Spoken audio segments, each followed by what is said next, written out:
अमृत महोत्सव।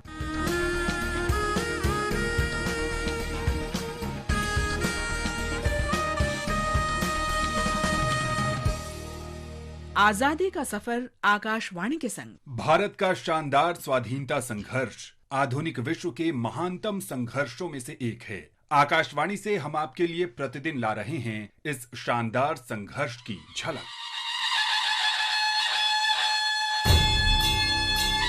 आज की कड़ी में हम भारत के प्रथम स्वाधीनता संग्राम के प्रमुख नायक नाना साहेब पेशवा द्वितीय को याद कर रहे हैं। उनका जन्म 19 मई 1824 को कानपुर जिले के बिठूर में हुआ था। मराठा साम्राज्य के पेशवा नाना साहेब ने कानपुर में अंग्रेजों से स्वतंत्रता की लड़ाई का नेतृत्व किया। उन्होंने कानपुर में ब्रिटिश गैरिसन को समर्पण के लिए विवश किया और 1857 में कानपुर पर नियंत्रण कर लिया।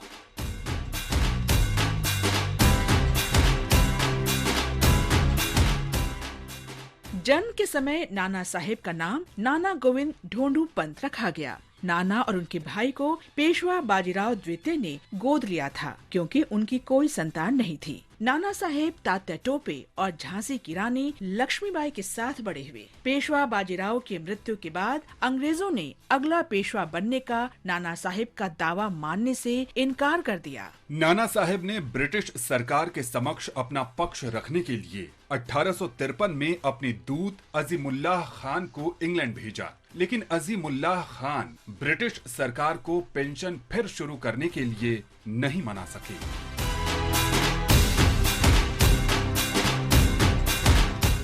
नाना साहेब ने ब्रिटिश नीति को चुनौती दी और स्वाधीनता संग्राम में शामिल हो गए। जून 1857 में नाना साहेब ने अपने कमांडर तात्या टोपे के साथ कानपुर में ब्रिटिश ठिकाने पर कब्जा कर लिया,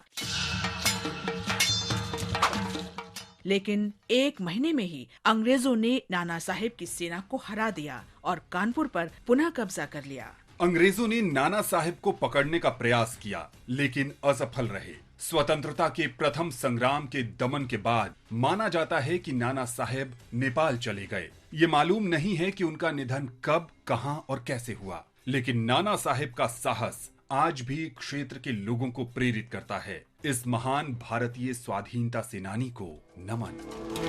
खुल गया नया द्वार है, ईशान की झनकार है।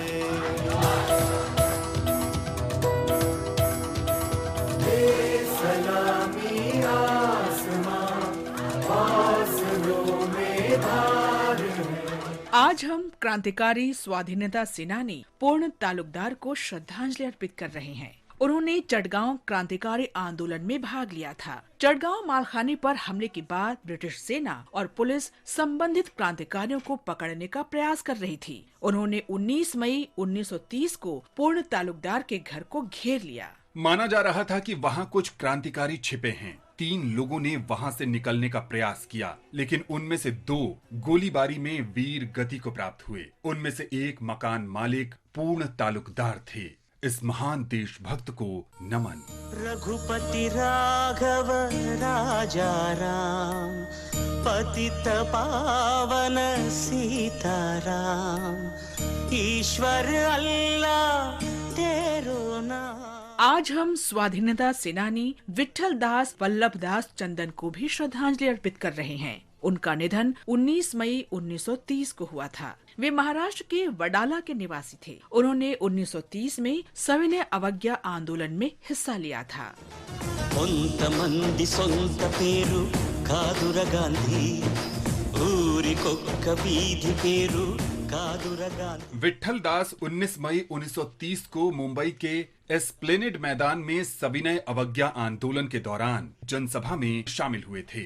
ब्रिटिश पुलिस ने जनसभा में शामिल होने से रोकने के लिए स्वयंसेवकों पर लाठियां बरसाई। विट्ठल दास पुलिस की लाठी से गंभीर रूप से घायल हो गए। उन्हें पास के अस्पताल ले जाया गया, जहां उनका प्राथमिक उपचार किया गया। दृढ़ इच्छा शक्ति के कारण घायल विट्ठल दास ने हिम्मत की और एस्प्लेनेड मैदान की जनसभा में शामिल होने के लिए ट्रेन में सवार हो गए, लेकिन रेलगाड़ी में वे बेहोश हो गए और चलती ट्रेन से गिर गए और जनसभा में पहुंचने से पहले ही उनका निधन हो गया। इस महान भारतीय को शत शत नमन।